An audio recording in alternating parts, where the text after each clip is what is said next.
by 2029, 4.3 million people are going to be out long-term sick, and most of that will be burnout from the workforce.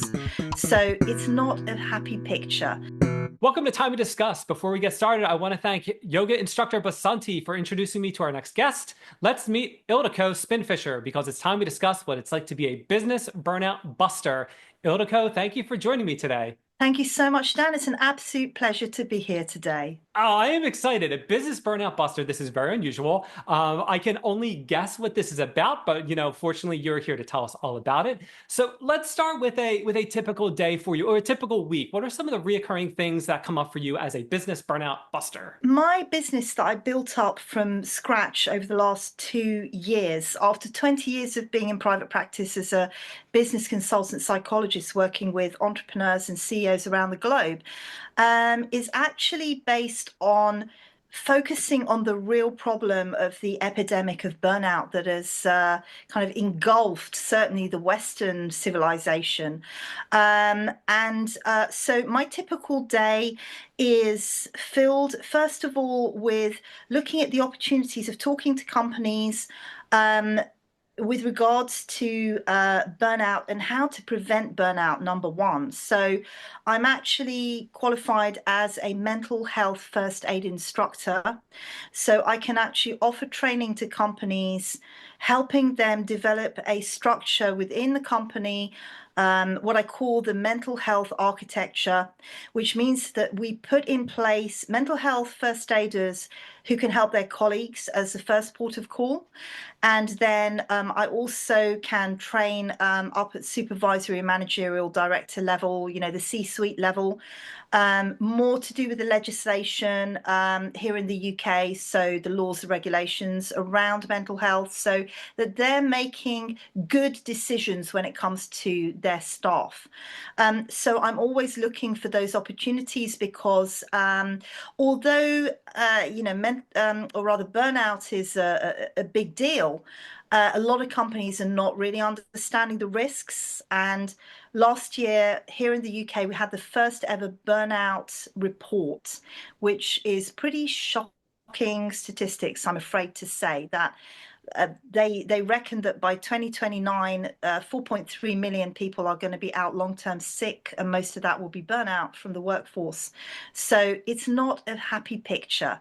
So I'm focusing on looking for those opportunities to talk to companies, to give maybe a talk about burnout and burnout prevention. And then the rest of the day, I'm working with clients who unfortunately are burnt out, and they might be on 3 month, 6 month, even 18-month sick leave. They're completely non-functional. So, the company doesn't have their productivity. They're paying for them to be on long-term sick leave up to, here in the UK, it's 28 weeks. And they are basically having a desperate and cut down life situations. So as a psychologist, I'm able to actually rapidly get them back into the workforce with the work that I do. So that's my typical day. That is so interesting. You always hear about burnout, and Yeah. admittedly, when I think of someone getting burnt out, I don't think of it as being that drastic, where you're talking about like many, many weeks of being out of work, Sure. Yeah. trying to cope, for lack of better words. Very Yeah. fascinating. Now, you mentioned that the statistic, it was I think it was 4 million, ballpark 4 million by the year 2029. Yeah. Percentage wise, how does that break down with the working population in the UK? There are certain industries that are at risk here, certainly. I imagine in the US it's the same. So it's our care service industries, number one, the people who are carers, but they are employed and they're working in residential homes, for instance. Education is taking a massive hit. Our teachers are just on their knees. And unfortunately, there's not an awful lot of help being put forward. And I know that because I've been on conversations which are global with teachers around the globe, and I've learned that it is a global problem really with education. So that's another industry. Tech industry is also being hit hard by burnout because we are putting innovation ahead of people. So what that means is people are going under the wheels of the machinery of innovation, and construction industry as well, because let's face it, it's a macho industry. So guys don't tend to talk about things until they get to a crisis point, and often, unfortunately, by that point, it's too late. So we're looking at the breakdown of different industries across the board, and that's how it's sort of panning out. Those are the main industries. And one more to mention is the finance industry. So again, not really very cerebral, not really focused on emotions being important and stress. But the risk is that, you know, people are falling by the wayside because they are not taking care of themselves the way they ought to be. And so that's how it kind of breaks down, Dan. Very fascinating. And what you're saying about the different industries, it doesn't surprise me. Education, especially, I've heard a number of people talk about education and Yeah. the challenges of being in education. So I'm not surprised by that. I'm not surprised by the tech industry. I'm not surprised by the construction, as you said. Finance, same thing. Very, very fascinating. Mm. Now, you spoke about working with different businesses and working with the C-suite. Do you Yeah. typically work in your capacity in your job? Do you contract with businesses who then direct their personnel to you? Do you ever work directly with people outside of a business environment? What is that like from your business? I'm working with businesses to help, like the HR department, for instance, to get employees who are on long-term sick leave back into the workforce. But I also work with CEOs and entrepreneurs, business owners who are struggling. For starters, you know, when you set up a business, it's very stressful. You've got to get used to wearing a lot of different hats, and it's pretty much a shock to the system of how much you've got to actually put in place. I mean, you know, I set up my practice in 2004, and I tell this story that, you know, we had some free training for startup businesses, business owners, and our trainer walked in the room, and the first thing he said in the first 5 minutes was, if I can put 50% of you off this week from running a business, I'll feel that my job is done. And that was a real shock. But of course, now, 20 years down the line, I totally get it, because business owners don't know what they don't know. It's a real culture shock to understand that you've got to, you know, take care of accounts, marketing. If you've got staff, you've got to take care of the employment laws. I mean, it's complete overload. So a lot of business owners end up suffering from burnout. And when we look at burnout, when we look at the symptoms, it's things like insomnia. So bad sleep habits, maybe digestive problems, high anxiety levels, doom mongering. These are the kind of symptoms that typify burnout. And if you're listeners or viewers out there, if you are waking up regularly at 3 a.m. in the morning, that's already an indicator that burnout is around the corner, highly likely. How does one differentiate between excessive stress versus burnout? Or does excessive stress ultimately lead to burnout? How do you start to decide, or not decide, how do you start to determine that I'm heading in that direction of burnout and this just isn't extra stress? Dan, there are indicators. One of them, as I mentioned, is regularly waking up at 3 a.m. because that's when one of the big stress hormones, cortisol, is secreting into the bloodstream, and it wakes us up. So melatonin puts us into the sleep state, and cortisol wakes us up. So when we are over processing, our mind is not switching off, then cortisol is activated, and that's that 3 a.m., you know, waking up already. Also things like digestive problems, back issues, like, you know, stress can kind of reside in the back, so it can create back pain, lower back pain especially. And also this kind of catastrophizing, you know, feeling that the future is bleak, trapped feeling of overwhelm. These are all indicators that it's time to pull back. It's time to reassess what we're doing, how we're doing it, you know, lighten the load on the things that are not positively working for us, and increase those things that are actually giving us joy and feelings of peace and calm and satisfaction. So yeah, that's already the indicators. True burnout is where somebody just, I mean, I've heard this story over and over again, Dan, that, people who are in high flying jobs cope, and then one day they wake up and they can't even get out of bed, or they can't face going out the front door, and they develop what's called agoraphobia. So that means literally you can't face the world, and it goes that fast. So you go from, zero, or you think you're at zero, to literally just completely burning out and not being able to function. And typically it takes about 18 months to recover if you don't get proper help. Okay, you talked about starting your business. You talked about going Yeah. into the presentation. How did you become? How did you focus on being a business burnout buster? Was it just you started out as a mental health professional and slowly you started getting clients of like the similar nature, and you decided to be more of an expert in this area? How did you start to become this niche expert? Great question, Dan. So back in 2012, I actually had an interview on YouTube, which went viral. So that was when I entered the global scene, because I started having emails from people around the globe, mainly in the States, actually, interestingly enough. And so from 2012 onwards, up until the pandemic, I was working with clients globally and had a very busy practice.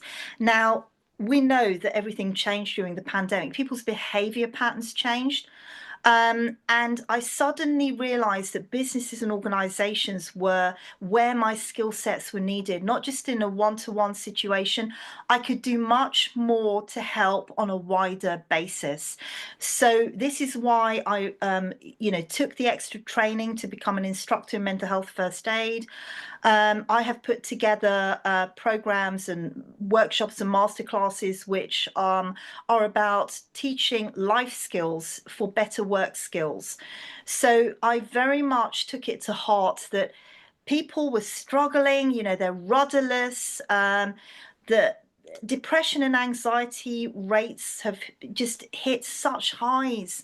And I just felt, I guess, my kind of tapped into my compassion about, well, people need help, and I have something different to offer. I'm highly successful in what I do, very effective. So I wanted to offer that out at a corporate level and a business level. Let's talk about education. I'm assuming as a mental health professional, you went down the traditional road. You have a bachelor's, master's degree. No. Originally, I wanted to study to be a textile designer. So I actually got a degree in textile design. I went to university, and when I came out, all my tutors told me, no problem, you'll get a job like that. Yeah, not quite. So I came out of university and I got myself a job in the sales department. And I ended up in 10 years working in a company, working in sales, and I hated it. Hated it. So what that led to was the first experience of burnout and breakdown, which was my own. So at 24 years old, I had a severe nervous breakdown. I went into burnout state, and I was doing what was not aligned with me at all. So I was denying my actual, needs, and my mind and my body just gave out. So I had to find my way back, Dan. From that at 24 years old, when my life just felt like it was over suddenly, having gone from, partying on in university and doing anything I wanted, to not being able to get out of bed and not being able to function, instead of my world being opened up. And that was my first real experience of mental health issues. So for the next 8 years, I lived in hell because nobody could help me. And that was a massive lesson for me about how far behind we all are with regards to mental health and the help that is out there. So I became passionate. I became an evangelist, really, for mental health for other people who were struggling, because I couldn't deal with other people's suffering. I needed to find a way to help them as I had helped myself. So, over those 8 years, I learned a tremendous amount. I gathered a huge amount of qualifications in all sorts of arenas of mental health, nutrition, anatomy and physiology, you name it. I've got a string of them. But the main thing was I was trying to find an answer for myself. And from that platform, I opened out to being able to help other people. A number of months ago, back in I think the summer of 24, I spoke with a podcaster, Jen, and she wanted to write a book, and she actually started a podcast to talk to other aspiring authors or other authors that were out there. It was kind of self-serving, Yeah. in a good way, and it's kind of neat. Like you kind of did the same thing. Like you took what you learned for yourself and bettered yourself, and now you're applying that to other people, which is really, really cool and admirable. Thank you. Talking about authorship, during the pandemic, I decided, we were all stuck at home, and I'd actually decided that I was going to write the book that I wanted to write since 2013, but I didn't feel the world was ready for what I had to write about and put out there. But I actually became a published author in 21.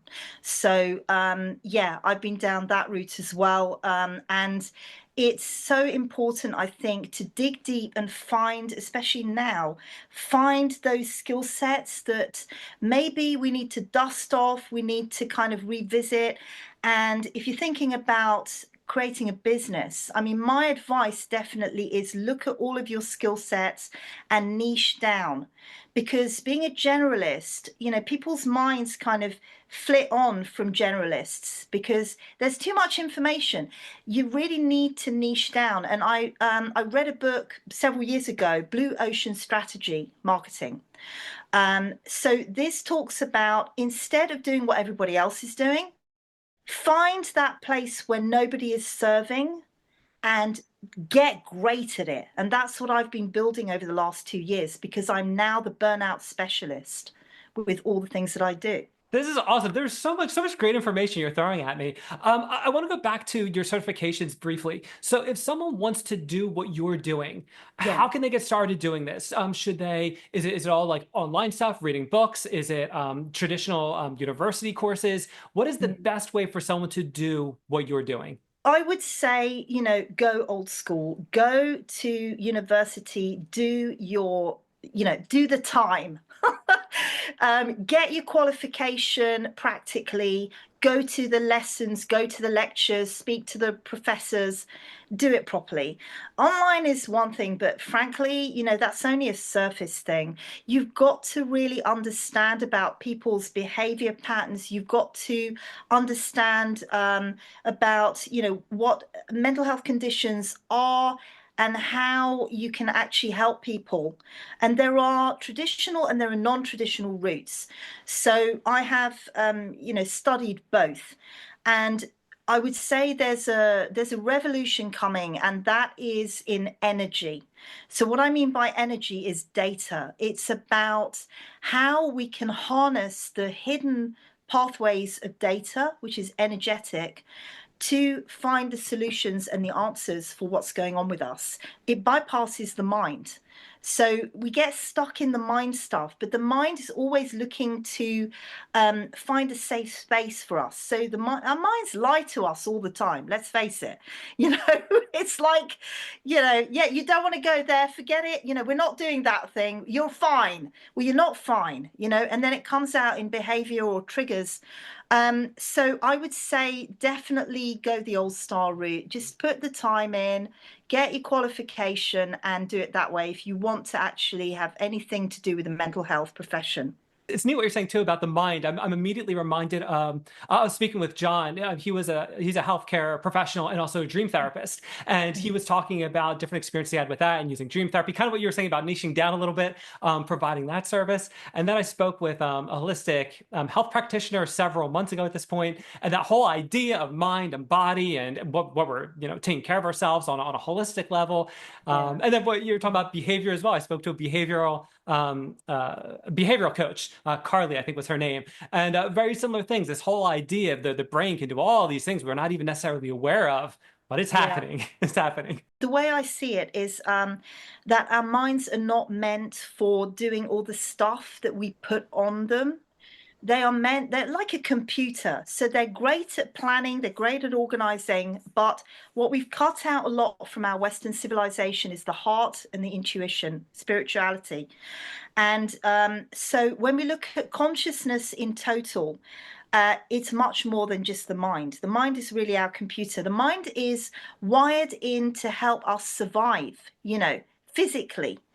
And that's really its number one job. It doesn't really have any other job. It's the rest of our consciousness. And it's our heart that really carries the deep wisdom of what we really ought to be doing in our lives. And we need to listen to our hearts more. But unfortunately, the mind has been put as king in the West, which goes back to Descartes when he said the mind and body is separate. And 17th century wisdom, if you like. And from then on, the heart and spirituality and intuition was dropped down to a lower level of importance. And I believe that a lot of the consequences that we're seeing playing out now are because we have focused on the mind far too much. Let me throw this one at you, and I'm pretty sure I know the answer to this, but I'm going to ask it anyway. What is one thing that people can do to reduce the possibility of them getting burnt out? What's really important is look at where your stress is coming from. I have this lovely little exercise and I'm really happy to share it. So you just take a sheet of your note paper or get a notebook and make two columns. The heading for one column is energizers, and on the other one it's depleters. Spend a whole week writing down everything you do, every interaction you have. Either it goes into energizers because it makes you feel great, it energizes you, makes you feel vibrant and alive, or it depletes you. And if it's a person or it's an event or it's a situation, put it down in depleters. By the end of the week, you're going to have a lovely little grade of what's going on in your life. And then the second part of that is to look at reducing what you can out of the stress bucket and increasing what is going to help you with your immunity, boosting your happy hormones, reducing the stress hormones. So we're looking at the SNS and PNS, the sympathetic nervous system, which is our stress function, parasympathetic, which is the rest and digest function. What you want to be looking at is getting more into the PNS. So you've got this nice balance going on, the homeostasis, but don't allow things to build up. And one of the biggest stressors is the news. So, if you look at the news, it's always bad news. There is no such thing as good news, right? So we want to just like pull back and okay, I know there's like this sort of, it's almost like an addiction to, oh, I need to know, I need to know. And I always say to people, why do you need to know? What benefit will it make to your life? And they can't answer me. I'm not sure what I need to know. So we're back at that stage, do you need to know? See your body and your system as a temple.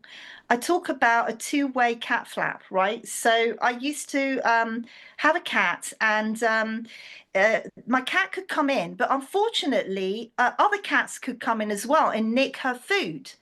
So my dad put a nail on one side, and the cat learned to get a claw and flip the cat flap up so she could go out and come back in.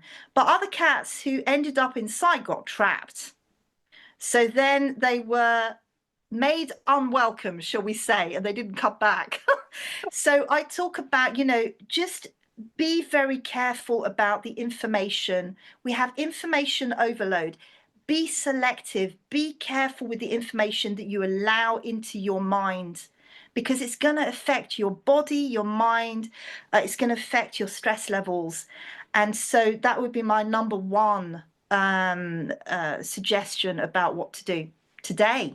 I absolutely love that. We in New Year's Eve, there was something that happened down in the South with, honestly, I don't even know the full details because I do not watch the news. I am very choosy about what I let into my Oh, you mind. do. But Yeah. my kids were asking about what happened on New Year's Eve down in the South. I Yeah. was like, I really don't know. And we had a conversation, a very similar Yeah. conversation about, you got to be careful, for lack of better words, of those things you choose Yeah. to focus on and let in, so to speak. Ildiko, unfortunately, I am running a little short on time. However, one thing I like to do whenever I'm speaking with someone is to give them the opportunity to talk about a project they're working on, a cause they believe in. If you want to talk more about your business, so if there's something that you'd like to discuss, the floor is yours. Thank you. So really, obviously I am the business burnout buster. So I spend my time looking at what's happening with regards to people's happiness levels, people's stress levels, people's illness levels. So very much, I'm totally passionate about reducing those problems. I want to step up, I want to be out there and be a big voice with regards to drawing the line, just saying, drawing a line in the sand and saying, no more, we're not doing this anymore. So how I do that, I kind of leave it up to the universe to give me direction, but that comes through. Yeah, I would say if anybody is interested in knowing more, please do have a look at my website, retuning, as in retuning a guitar, retuningyourbusiness.com. Connect with me on LinkedIn. I'm on there as Ildiko SpinFisher. Let's have a chat. I'm global, so I'm not just in the UK. If you're in the US or you're in any other country in the, Europe or wherever, please let's have a chat. Let's get together and let's stop burnout. Let's bust burnout because we need to do this for ourselves collectively. Ildiko, it's been absolutely awesome what you're saying. I love all of this. I'll make sure I get all of those links in the show description, in the notes, on the website. That'll be all over the place. So when people are looking to find you, they can easily do that. But I want to thank you again for taking your time and sharing it with us on Time We Discuss, and we learn what it's like to be a business burnout buster. Thank you very much, Dan. It'd be lovely to hear you.